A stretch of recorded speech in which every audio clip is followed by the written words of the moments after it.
नमस्कार साथियों, मेरा नाम है अक्षय और आपका स्वागत है दृष्टि आईएएस चैनल की इस नए वीडियो में।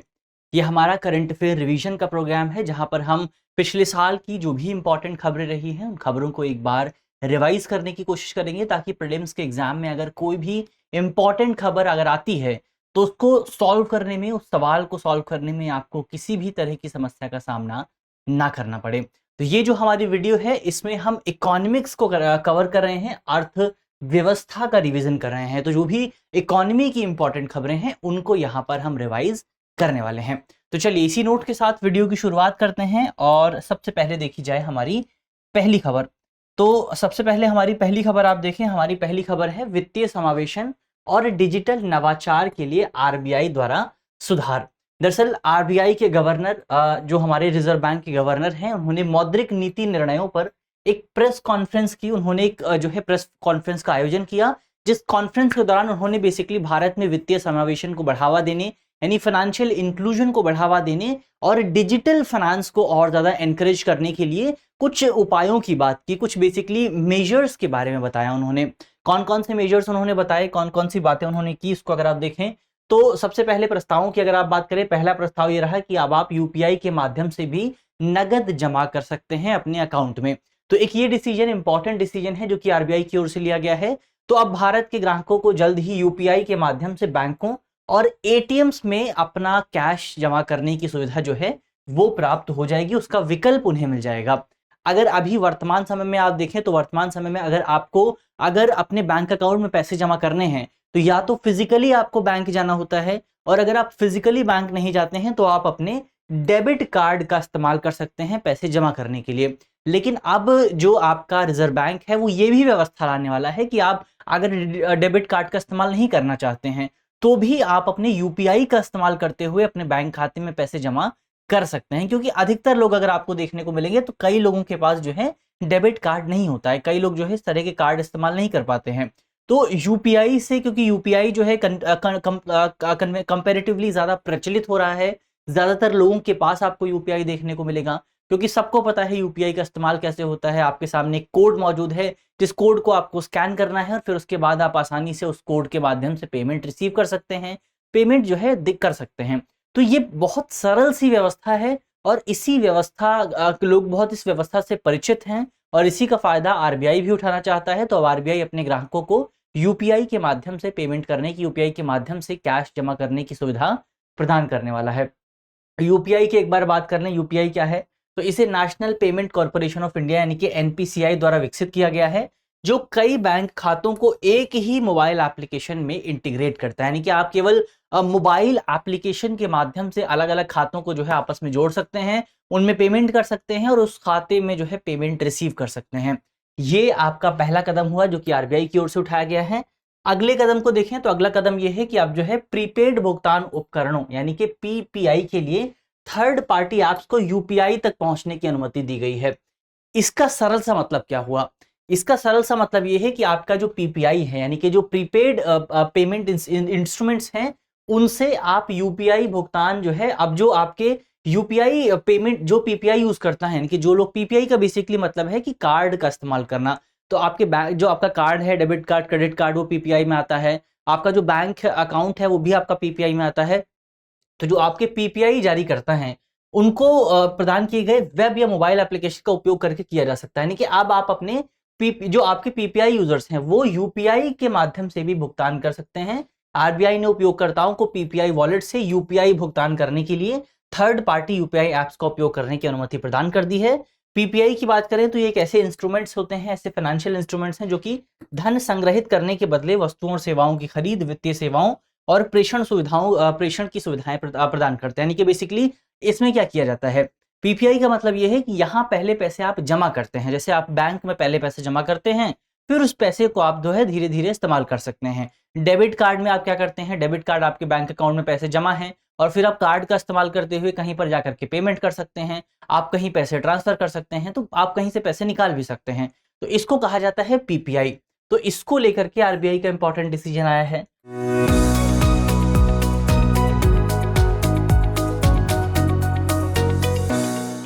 और डिसीजंस की बात करें तो आरबीआई ने विदेशी पोर्टफोलियो निवेशकों यानी कि जो फॉरेन पोर्टफोलियो इन्वेस्टर्स हैं उनको भारत सरकार द्वारा जारी, आरबीआई द्वारा जारी सोवरेन ग्रीन बॉन्ड में निवेश करने की अनुमति जो है प्रदान करती है। तो अब जो आरबीआई है वो अंतरराष्ट्रीय वित्तीय सेवा केंद्र के पात्र विदेशी निवेशकों को सोवरेन ग्रीन बॉन्ड में निवेश करने की अनुमति देगा। सेबी के साथ पंजीकृत जो एफपीआई हैं वो सरकारी प्रतिभूतियों में जो है निवेश कर सकते हैं। सोवरेन ग्रीन बॉन्ड के बारे में हमने पहले भी बात की है कि ये बेसिकली आपका पर्यावरण के लिए जो इंपॉर्टेंट प्रोजेक्ट्स हैं उनमें पैसा लगाने के लिए, पैसा निवेश करने के लिए सरकार द्वारा जारी किया गया एक फाइनेंशियल इंस्ट्रूमेंट होता है, जहां आम जनता जिस इंस्ट्रूमेंट को आम जनता खरीदती है उस पर सरकार उन्हें ब्याज देती है, उसके बदले सरकार को कुछ पैसा मिलता है। जो पैसा सरकार उस ग्रीन प्रोजेक्ट में लगाती है और उससे जो है हमारे एनवायरमेंट को फायदा होता है। तो इसको कहते हैं आप सोवरेन ग्रीन बॉन्ड स्कीम, और इसमें आप जो है जो फॉरेन इन्वेस्टर्स हैं वो भी निवेश कर सकते हैं। तो ये इंपॉर्टेंट डिसीजन आरबीआई की ओर से लिया गया है फॉरेन इन्वेस्टर्स को लेकर के, एफपीआई को लेकर के और सोवरेन ग्रीन बॉन्ड को लेकर के। तो ये कुछ इंपॉर्टेंट पॉइंट्स हुए, कुछ इंपॉर्टेंट डिसीजन हुए आरबीआई की ओर से जिन पर यहाँ पर हमने बात की। बढ़ते हैं आगे, बात करते हैं हमारी अगली खबर की तरफ। तो हमारी अगली खबर T+0 निपटान चक्र यानी कि सेटलमेंट साइकिल को लेकर के है। तो आरबीआई की ओर से, सॉरी यहाँ पर आरबीआई नहीं, यहाँ पर आपका इन्वॉल्व है बॉम्बे स्टॉक एक्सचेंज। तो बॉम्बे स्टॉक एक्सचेंज और एनएसई यानी कि नेशनल स्टॉक एक्सचेंज, इन दोनों एक्सचेंज ने मिलकर के भारत में वैकल्पिक आधार पर इक्विटी सेगमेंट में निपटान चक्र के T0 बीटा संस्करण को लॉन्च किया है, T0 बीटा संस्करण की शुरुआत की है। तो ये बेसिकली यहाँ पर खबर हुई, संक्षेप में कहा गया है कि हमारे देश में इक्विटी सेगमेंट में जो सेटलमेंट साइकिल है वो अभी तक T+2 या T+1 सिस्टम के बेस पे काम करती थी, अब इसको T+0 सिस्टम के बेस पे लाने की कोशिश की जा रही है। और इसका जो एक बीटा संस्करण है यानी कि एक जो है एक्सपेरिमेंट सेगमेंट जो है वो एनएसई और बीएसई की ओर से लॉन्च किया गया है। ये भारतीय प्रतिभूति और विनियमन बोर्ड यानी कि सेबी द्वारा छोटे कार्यकाल निपटान चक्र के लिए परिचालन दिशा निर्देश जारी करने के बाद किया गया, यानी कि बेसिकली सेबी की ओर से जो कि भारत में स्टॉक एक्सचेंज या भी जो भी शेयर मार्केट की एक्टिविटीज होती हैं उसको रेगुलेट करता है। तो सेबी ने भारत में दिशा निर्देश जारी किए थे कि अब तमाम स्टॉक एक्सचेंजेस को जो है शॉर्ट सेटलमेंट साइकिल की तरफ बढ़ना चाहिए, यहाँ पर सेटलमेंट साइकिल जो है वो बहुत ज्यादा छोटा हो। तो इन्हीं दिशा निर्देशों के बाद बीएसई और जो आपका एनएसई है इनकी ओर से ये जो आपका पूरा सिस्टम है T+0 सिस्टम, इसको लॉन्च करने की कोशिश की गई है। अब सबसे पहले हमें T+0 ट्रेडिंग निपटान चक्र के बारे में समझना होगा, ये चक्र है क्या। तो दिसंबर 2023 में सेबी ने मौजूदा T+1 निपटान चक्र के अलावा वैकल्पिक आधार पर T+0 यानी कि जिस दिन आपका ट्रेड होता है, जिस दिन ट्रेड आपका इनिशिएट किया जाता है उसी दिन वो सेटल भी हो जाएगा। तो T+0 पर धन और प्रतिभूतियों के समाशोधन और निपटान के लिए सुविधा शुरू करने का प्रस्ताव पेश किया था। कब पेश किया गया था? तो दिसंबर 2023 में पेश किया गया था। तो इसका जो आपका T+0 है ये इस पूरे व्यापार चक्र के तहत जो आपका जो ट्रेड होती है उसका निपटान T+0 बाजार बंद होने से उसी दिन हो जाएगा, यानी कि जिस दिन आप ट्रेड इनिशिएट करेंगे उसी दिन आपका ट्रेड सेटल भी हो जाएगा। यानी कि उसी दिन अगर आप कोई शेयर खरीद रहे हैं तो वो शेयर आपके बैंक खाते में आ जाएगा, और अगर आप कोई शेयर बेच रहे हैं तो वो शेयर तो उस पूरे शेयर का जो पैसा है वो आपके बैंक खाते में आ जाएगा। बेसिकली जो भी ट्रांजैक्शन होगी वो उसी दिन पूरी हो जाएगी। अभी क्या होता है, अभी अगर आप देखेंगे तो बीच में बहुत सारी चीजें आपको देखने को मिलती हैं। वर्तमान समय में हमने देखा कि भारत में T+1 सिस्टम काम करता है। इसमें क्या होता है, इसमें आप T का मतलब जब आप ट्रेड इनिशिएट करते हैं, तो मान लीजिए आज आपने प्रेजेंट डे में आपने ट्रेड इनिशिएट करी, इसके बाद जो है बहुत सारे एल्गोरिदम्स काम करेंगे। आप जो एनएससी और बीएससी के एल्गोरिदम्स हैं, जो मैचिंग मशीन्स हैं वो आपके ट्रेड को मैच करेंगे किसी सेलर्स के साथ। उसके बाद मैच करने के बाद जो है जो क्लियरिंग एजेंसीज होती हैं उनके पास इस ट्रेड को भेजा जाता है जो क्लियर करती हैं, और उसके बाद जो आपका शेयर है अगर आप खरीद रहे हैं तो वो आपके अकाउंट में आता है, और अगर आप बेच रहे हैं तो वो जो परचेजर है उसके अकाउंट में जाता है। तो इस पूरी प्रक्रिया में अभी हमें T+1 समय लगता है। T+1 मतलब जहां पर ट्रेड इनिशिएट हुआ है और उसका अगला दिन यानी कि टुमारो। तो ये पूरा अभी आपको देखने को मिलता है। लेकिन सेबी का प्रस्ताव ये है, एनएसई और बीएसई ने जो प्रस्ताव शुरू किया है वो ये है कि हम T+0 चक्र को फॉलो करेंगे, जहां पर जिस दिन आपका ट्रेड इनिशिएट होगा उसी दिन आपका ट्रेड सेटलमेंट भी हो जाएगा, उसी दिन आपके अकाउंट में पैसा आ जाएगा, उसी दिन आपके डीमेट अकाउंट में आपको ट्रेड जो आपने शेयर खरीदा है वो दिखाई दे जाएगा। इसका मतलब ये हुआ बेसिकली कि आप कह सकते हैं कि यदि निवेशक कोई शेयर बेचते हैं तो उसी दिन उन्हें उसके शेयर के जो पैसे हैं वो अपने खाते में जमा हो जाएंगे और खरीदार को लेन देन के दिन ही उसके डीमेट अकाउंट में खाता जो शेयर है वो ट्रांसफर कर दिया जाएगा। तो ये दुनिया की सबसे तेज स्टॉक सेटलमेंट प्रणाली होने वाली है, क्योंकि दुनिया में अभी तक कहीं भी T+0 सेटलमेंट सिस्टम आपको देखने को नहीं मिलता है। इसकी तुलना में वर्तमान T+1 सेटलमेंट सिस्टम में व्यापार निष्पादन तिथि और निपटान तिथि के बीच में 1 कार्य दिवस की देरी आपको देखने को मिलती है। यानी कि वर्तमान समय में हमने बात की कि जब आप ट्रेड इनिशिएट करते हैं तो T+1 सेटलमेंट भी ट्रेड जो है सेटल होता है। यानी एक दिन आप ट्रेड जो है इनिशिएट करते हैं, ट्रेड निष्पादित करते हैं और उसके दूसरे दिन, एक दिन बाद जो आपका ट्रेड है वो कंप्लीट होता है, वो सेटल होता है। तो ट्रेड सेटलमेंट का जो डेट है, यानी कि निपटान की जो तिथि है और निष्पादन की जो तिथि है, इन दोनों के बीच में आपको जो है 1 दिवस का अंतर देखने को मिलेगा। तो इस पूरी प्रणाली में क्या होता है कि विक्रेताओं को बिक्री के दिन, यानी कि जो बेच रहा है व्यक्ति, उस व्यक्ति को बिक्री के दिन मात्र 80% अमाउंट प्राप्त होता है और अगले दिन 20% शेष अमाउंट है वो प्राप्त होता है। जबकि अगर आप बात करें नई प्रणाली की, T+0 प्रणाली की, तो इसकी शुरुआत के साथ ही विक्रेताओं को लेन देन के दिन ही, यानी कि जिस दिन वो अपना शेयर बेचेंगे उसी दिन ही 100% कैश जो है उनको प्राप्त हो जाएगा और इससे शेष राशि के लिए उनको जो है प्रतीक्षा नहीं करनी पड़ेगी। अब इसके फायदे क्या हैं? कुछ फायदों को अगर आप देखें तो एक छोटा निपटान चक्र जो है निवेशकों के लिए लागत और समय दक्षता, शुल्क को और पारदर्शी बनाएगा, यानी कि इससे जो है निवेशक जो हैं, जो इन्वेस्टर्स हैं, उनका समय बचेगा, उनका कॉस्ट बचेगा, तो इससे इन्वेस्टर्स को फायदा होने वाला है सबसे पहले। इसके अलावा और अगर आप देखें तो T+0 व्यापार चक्र से विक्रेताओं को प्रतिभूतियों के विरुद्ध निधियों के तेजी से भुगतान और खरीदारों को निधियों के विरुद्ध प्रतिभूतियों के तेजी से भुगतान के मामले में लचीलापन आने की उम्मीद है। इससे निवेशकों को धन और प्रतिभूतियों पर बेहतर नियंत्रण प्राप्त होगा।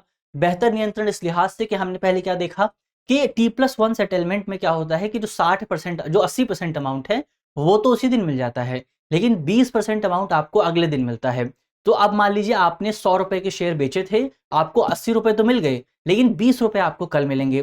पर आप चाहते हैं कि आप आज ही 100 रुपए के शेयर खरीद भी लें, लेकिन आपके पास तो 80 रुपए ही हैं, 20 रुपए तो आपके पास कल आएंगे। तो आपका जो नियंत्रण है आपके कैश के ऊपर, आपके अमाउंट के ऊपर, वो नियंत्रण कम हो जाता है। लेकिन T+0 में क्या होगा, आपको 100 के 100 रुपए उसी दिन मिल जाएंगे और आप वापस से उसी 100 रुपए से दूसरे शेयर खरीद सकते हैं।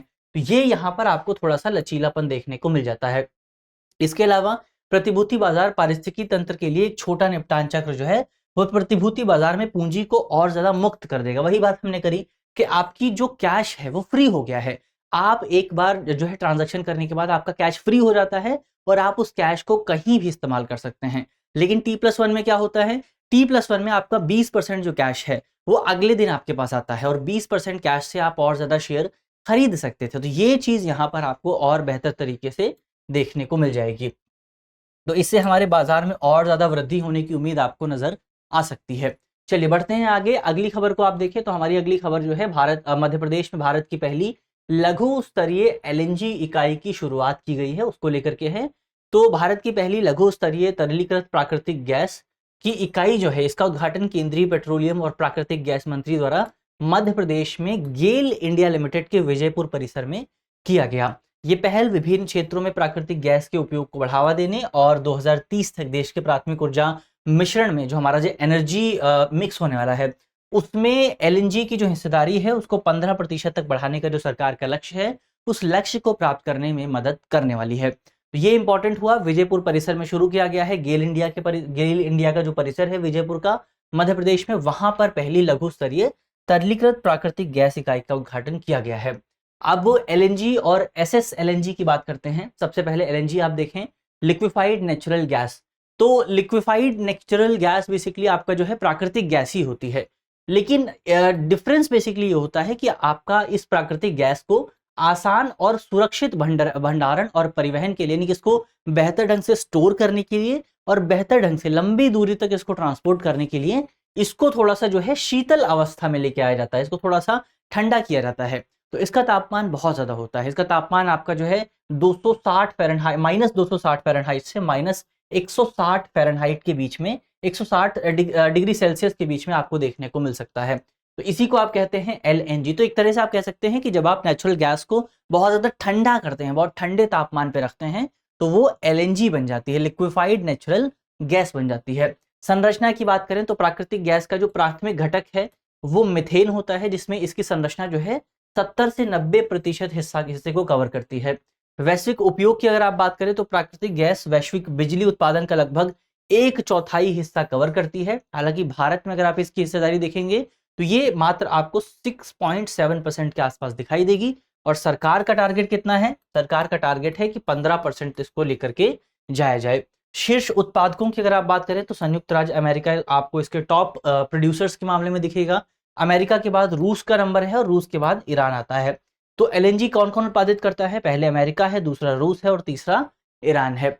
इसके अलावा कुछ और इंपॉर्टेंट पॉइंट्स को अगर आप देखें तो अब यहाँ पर आता है आपका एस एलएनजी। एस एलएनजी क्या है? तो एस एलएनजी बेसिकली आपका जो एलएनजी होता है, जो लिक्विफाइड नेचुरल गैस है, हमने क्या बात की कि उसको बहुत ज्यादा तापमान पे रखा, उसको बहुत जो है ठंडा रखा जाता है, बहुत न्यूनतम तापमान पे रखा जाता है। अब इतने न्यूनतम तापमान पर रखने के लिए आपको बड़े इंस्ट्रूमेंट्स की जरूरत होती है, बड़े जो है उपकरणों की जरूरत होती है। लेकिन जो एस एलएनजी होता है उसमें विशेष ट्रकों और जहाजों का उपयोग करके पाइपलाइन कनेक्शन के बिना क्षेत्रों में छोटे पैमाने पर प्राकृतिक गैस को तरल बनाना और परिवहन करना शामिल है। क्योंकि एलएनजी को आप जो है एलएनजी जो इकाइयां होती हैं वहां से आप जो आपकी गैस है उसको बहुत लंबी दूरी तक नहीं ले जा सकते, क्योंकि हमने क्या बात की कि उसको लगातार ठंडा बनाए रखने की जरूरत होती है। लेकिन एसएस एलएनजी जो इकाइयां होती हैं वहां पर ट्रकों का उपयोग किया जाता है, जहाजों का उपयोग किया जाता है और पाइपलाइन का उपयोग नहीं किया जाता। तो ट्रकों और जहाजों के माध्यम से छोटी छोटी जगहों पर एलएनजी को पहुंचाने की कोशिश की जाती है। ये महंगे गैस आयात पर निर्भरता को कम करता है और स्वच्छ ऊर्जा को बढ़ावा देता है, जिससे भारत को सतत ईंधन स्रोत की ओर संक्रमण यानी ट्रांजिशन करने में सहायता मिल सकती है। इसके अलावा एक और शब्द यहाँ पर आता है जिस शब्द के बारे में जानना जरूरी है, और वो है सीएनजी यानी कि कंप्रेस्ड नेचुरल गैस, संपीड़ित प्राकृतिक गैस। तो कंप्रेस्ड नेचुरल गैस की अगर आप बात करें तो सीएनजी उच्च दबाव में संपीड़ित प्राकृतिक गैस है। यानी कि यहाँ पे क्या होता है, जो गैस होती है, जो नेचुरल गैस यहाँ पर भी है, लेकिन उसको स्टोर करने की सुविधा के लिहाज से बहुत ज्यादा कंप्रेस कर दिया जाता है, उसमें बहुत ज्यादा दबाव डाला जाता है। इसकी वजह से थोड़ा बहुत ज्यादा कंप्रेस हो जाती है, बहुत कम एरिया को घेरती है। अगर एरिया की बात करें तो सीएनजी आमतौर पर 200 से 250 किलोग्राम सेंटीमीटर स्क्वायर के दबाव पर संपीड़ित की जाती है, जिससे वायुमंडलीय दबाव पर इसकी मात्रा जो है वो इसके आकार से मात्र 1% से भी कम हो जाती है। तो इतनी ज्यादा कम मात्रा में आपको कम जगह जो है घेरती है। इसके अलावा जो आपका जो एलपीजी है उसमें अगर आप देखेंगे तो उसमें आपको प्रोपेन और बुटेन का मिश्रण देखने को मिलेगा। वहीं जब आप सीएनजी की बात करते हैं तो सीएनजी में मुख्य तौर पर 80 से 90% आपको जो है मीथेन देखने को मिलता है। तो ये हमने सीएनजी की बात की। हालांकि सीएनजी के कुछ फायदों की अगर आप बात करें तो सीएनजी जो है वो आपकी हवा से भी हल्की होती है, और हवा से हल्की होने का मतलब ये है कि जब अगर सीएनजी का लीक भी हो जाता है तो क्योंकि ये हवा से भी हल्की है तो आसपास के एरिया में बहुत ज्यादा ठहरती नहीं है और आसानी से ऊपर चली जाती है। तो यहाँ पर लीक होने के बावजूद भी किसी एक्सीडेंट का जो खतरा है, किसी दुर्घटना का जो खतरा है, वो बहुत कम हो जाता है सीएनजी के माध्यम से। इसके अलावा न्यूनतम अवशेष वाला स्वच्छ ईंधन ये आपको देखने को मिलता है, तो ईंधन के रखरखाव भी बहुत ज्यादा कम हो जाता है। इसके अलावा सीएनजी पेट्रोल और डीजल की तुलना में कम ग्रीन हाउस गैस उत्सर्जन करता है, और ये पेट्रोल और डीजल की तुलना में लागत प्रभावी भी होता है, बहुत कम कॉस्ट इसमें आपको देखने को मिलता है।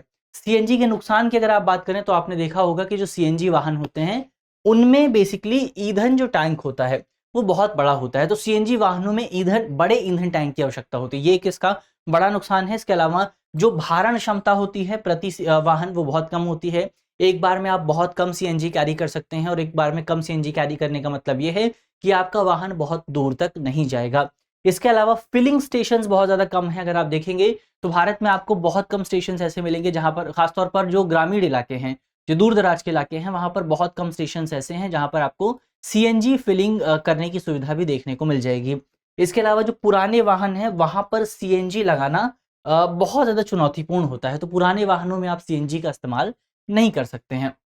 तो ये बेसिकली हमने यहाँ पर सीएनजी की बात की, एलएनजी की भी बात की। बढ़ते हैं आगे, अगली खबर को आप देखें तो अगली खबर राष्ट्रीय शहरी सहकारी वित्त और विकास निगम लिमिटेड को लेकर के है। खबर चर्चा में इस वजह से आई क्योंकि केंद्रीय सहकारिता मंत्री ने हाल ही में मध्य प्रदेश के गेल इंडिया लिमिटेड के विजयपुर परिसर में राष्ट्रीय शहरी सहकारी वित्त और विकास निगम लिमिटेड का जो है उद्घाटन किया। ये जो आपका पूरा निगम लिमिटेड है, शहरी सहकारी वित्त और विकास निगम लिमिटेड, ये शहरी सहकारी बैंकों यानी कि अर्बन कोऑपरेटिव सोसाइटीज जो अर्बन कोऑपरेटिव सोसाइटीज होती हैं उनके लिए गैर बैंकिंग वित्तीय कंपनी और स्वनियामक संगठन के रूप में काम करने वाला है। तो इसको जो मंजूरी मिली है वो आरबीआई की प्राप्त हुई, तो आरबीआई की मंजूरी से ये भारत में अर्बन लोकल बॉडीज के लिए काम करेगा। अर्बन लोकल बॉडीज की सबसे पहले बात करें आप, शहरी सहकारी निकाय क्या होते हैं, शहरी सहकारी बैंक क्या होते हैं। तो शहरी सहकारी वित्तीय संस्थाएं हैं, ये ऐसे फाइनेंशियल इंस्टीट्यूशंस होते हैं जिनका स्वामित्व और संचालन उनके सदस्यों द्वारा ही किया जाता है, वो सदस्य जो कि बैंक के ग्राहक भी होते हैं।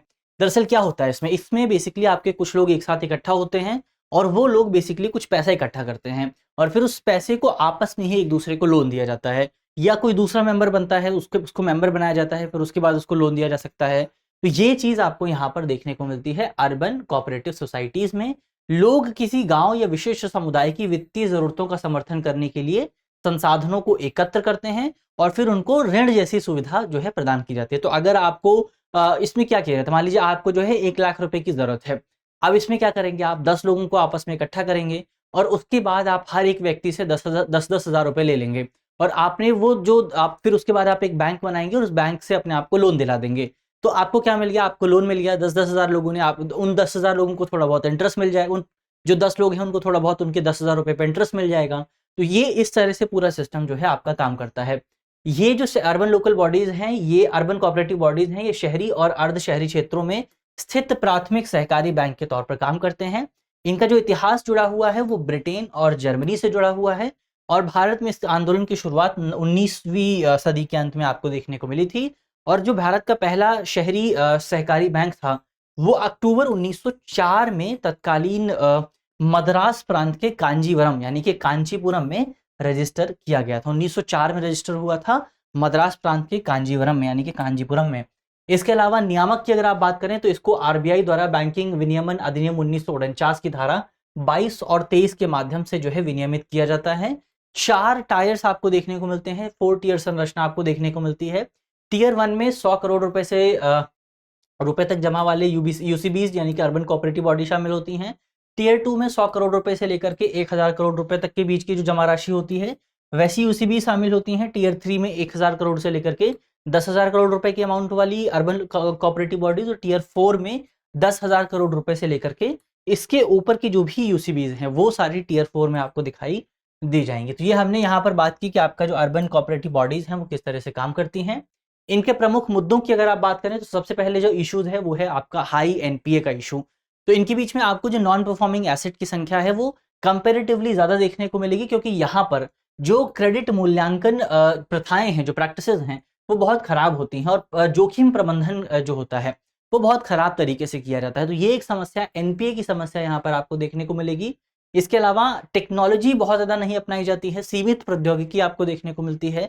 जब आप टेक्नोलॉजी नहीं अपनाएंगे तो आप आधुनिक बैंकिंग सुविधाओं से जुड़ नहीं पाते हैं। तो ये एक बड़ी समस्या अर्बन कोऑपरेटिव बॉडीज में आपको देखने को मिलेगी।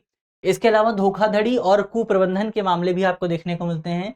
कई अर्बन कोऑपरेटिव बॉडीज में धोखाधड़ी, गबन और कुप्रबंधन के मामले सामने आते हैं, जिससे जमाकर्ताओं का विश्वास जो है वो कम हो जाता है और क्षेत्र की जो प्रतिष्ठा है वो समाप्त हो जाती है। यानी कि बेसिकली कई बार क्या होता है कि जो लोग अर्बन कोऑपरेटिव बैंक्स की स्थापना करते हैं वो दूसरे सदस्यों का पैसा लेकर के भाग जाते हैं। तो इससे लोगों का जो विश्वास है इस पूरे सिस्टम में, इस पूरी प्रणाली में, इस पूरे इंस्टीट्यूशन में वो कम होता है और लोग फिर जो है इस तरह के इंस्टीट्यूशंस में पैसा लगाने से बचने की कोशिश करते हैं।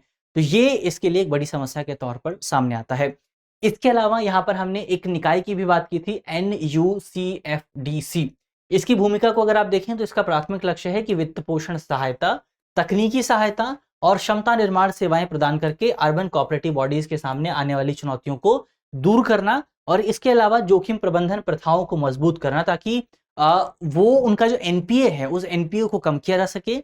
इसके अलावा डिजिटलीकरण को बढ़ावा देना, यूसीबीज के लिए एक सुरक्षित वित्तीय इकोसिस्टम तैयार करना, फाइनेंशियल इकोसिस्टम तैयार करना, ताकि उनका और ज्यादा विकास हो सके और ज्यादा क्षेत्रों तक उनका विस्तार किया जा सके। तो ये बेसिकली हमने यूसीबीज के बारे में बात की और यूसीबीज के लिए जो गठित किया गया है निकाय उसको भी देखा। अब अंत में भारत में बेरोजगारी से जुड़ी एक रिपोर्ट सामने आई है, तो इस रिपोर्ट पर भी बात कर लेते हैं। रिपोर्ट बेसिकली 2023 में राष्ट्रीय नमूना सर्वेक्षण कार्यालय यानी NSSO द्वारा आयोजित आवधिक श्रम बल सर्वेक्षण के अनुसार भारत की जो बेरोजगारी दर है उसमें आपको काफी ज्यादा गिरावट देखने को मिली है और ये अपने पिछले 3 वर्षों के सबसे न्यूनतम स्तर पर पहुंच गया है।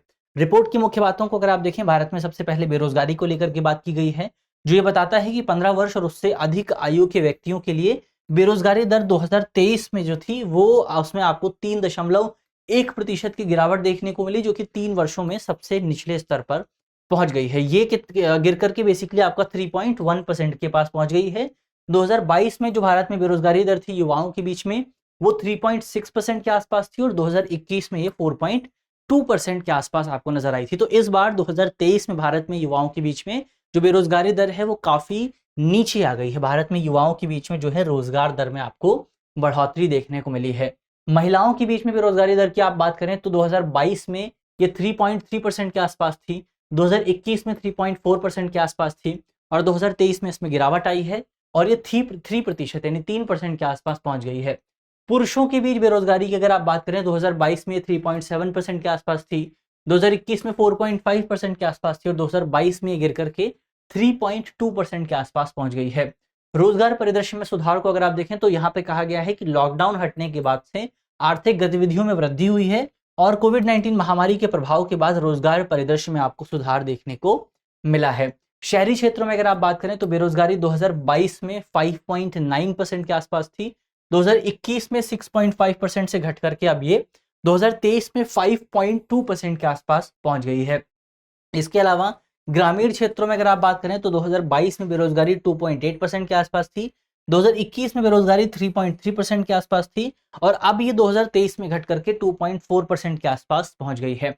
यानी ओवरऑल ये जो रिपोर्ट बताती है वो यही बताती है कि भारत में 2023 में जब आप बात करते हैं महिलाओं के बीच बेरोजगारी, पुरुषों के बीच बेरोजगारी, ग्रामीण क्षेत्रों में बेरोजगारी, शहरी क्षेत्रों में बेरोजगारी, तो समग्र लेवल पर बेरोजगारी में आपको कमी देखने को मिली है। जब आप बात करते हैं, जब आप कंपेयर करते हैं 2022 के डेटा से और 2021 के डेटा से, तो ओवरऑल बेरोजगारी में आपको यहाँ पर कमी देखने को मिली है।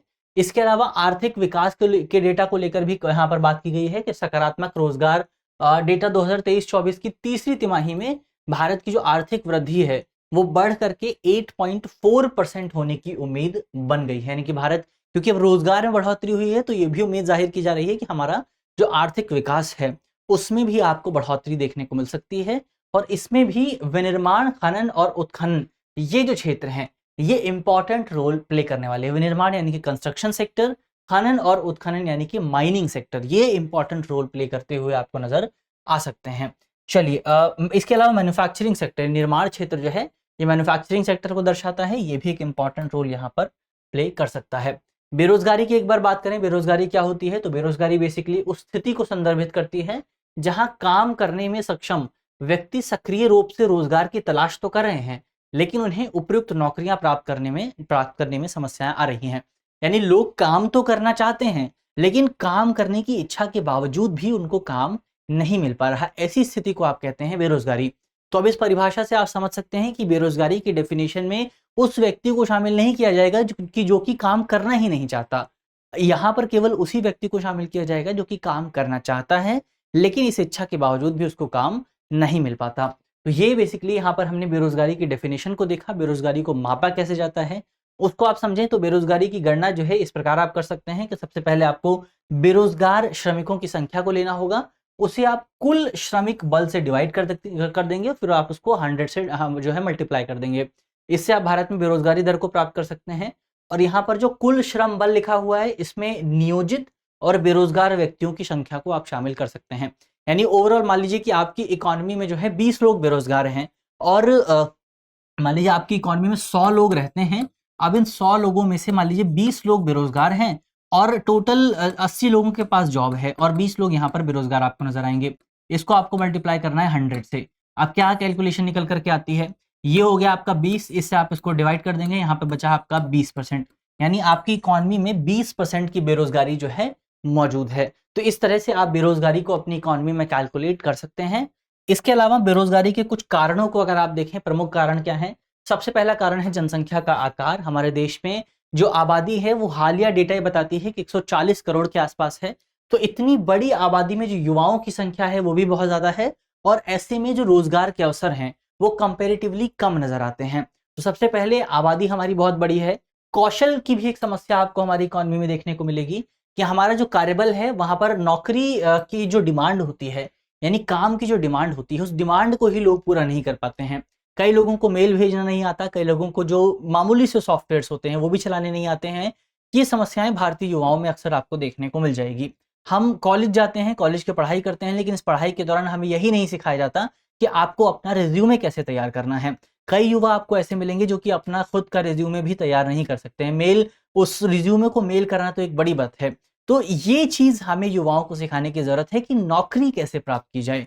ये चीज़ बेसिकली भारत में आपको अभी तक दिखाई नहीं देती है। अनौपचारिक क्षेत्र की गतिशीलता भी यहाँ पर आपको एक बड़ी समस्या के तौर पे सामने आती है, क्योंकि भारत में जो आपका इन्फॉर्मल सेक्टर है उसकी व्यापकता बहुत बड़ी है, वो बहुत फैला हुआ है। तो ऐसे में वहाँ पर बेरोज़गारी पर नज़र रखने और उसका समाधान करना बहुत ज़्यादा जटिल हो जाता है।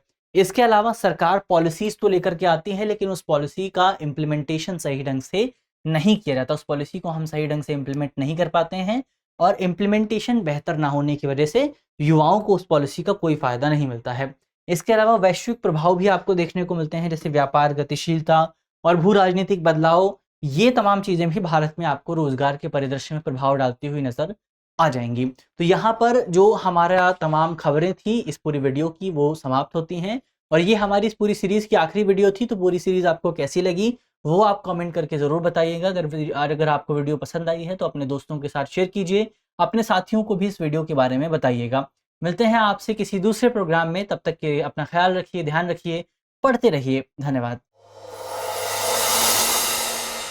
डियर व्यूअर्स, अपने एग्जाम की तैयारी को और बेहतर करने के लिए हमारे चैनल को लाइक, शेयर और सब्सक्राइब करना न भूलें।